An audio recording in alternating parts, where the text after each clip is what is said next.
Meanwhile, Las Vegas survivors have reacted with fury after video clips appeared on YouTube calling the shooting a hoax.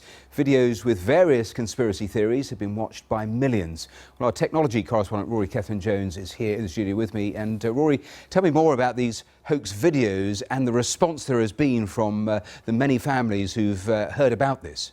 Well, it's not a surprise when any kind of incident like this happens. YouTube actually becomes a huge platform for all sorts of conspiracy theorists. 9/11, there are tons of conspiracy theory videos up there, and very quickly on this occasion, a similar thing happened. The kind of conspiracy theories being promoted were false flag. The idea that the whole thing was staged by the government in some extraordinary way. 22,000 actors were hired to fake this. And if you look through the comments on some of these videos, it's obvious that quite a lot of people believe this.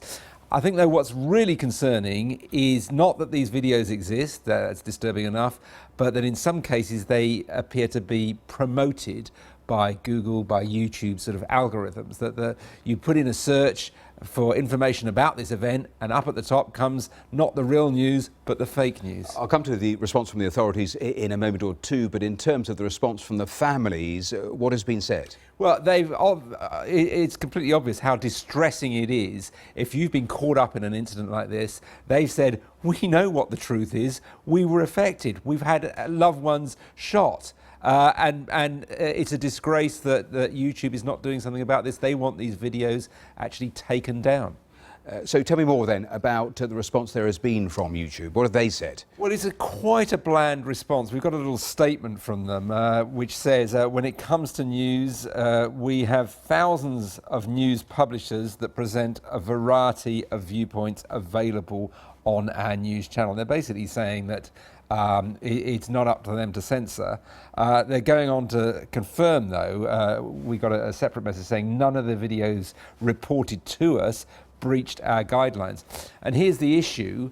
Google, YouTube, other web publishers feel that it's not for them to actually determine what sort of quotes news content we receive and to act as a kind of censor. But what a lot of people are asking is it their responsibility to decide what is promoted? Well, exactly. I mean, you mentioned other platforms because this is something not just that affects YouTube.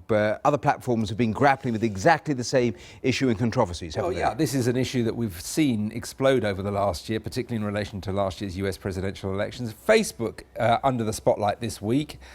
In the early stages, amongst the trending stories popping up on Facebook were posts from 4chan, a kind of notorious forum for people with very extreme views, top stories giving inaccurate information about who was involved in this incident and what their motivations were. And Facebook and Google alike basically blaming their algorithm, saying, difficult for us, it's the computer has decided this. Although we have heard from Google today that they have been tweaking their algorithms to try and deal with this issue. Well, Rory, thanks very much. And actually, when you read someone say, when I see my wife fighting for her life with gunshot wounds to her chest and my daughter also shot, it is pretty conclusive evidence that it did happen. You can see the distress that some of these hoax videos absolutely, and we've seen it before, caused. the Sandy Hook incident, those children killed, those parents being told online that this didn't happen. You can see how offensive it is. Rory, thanks very much for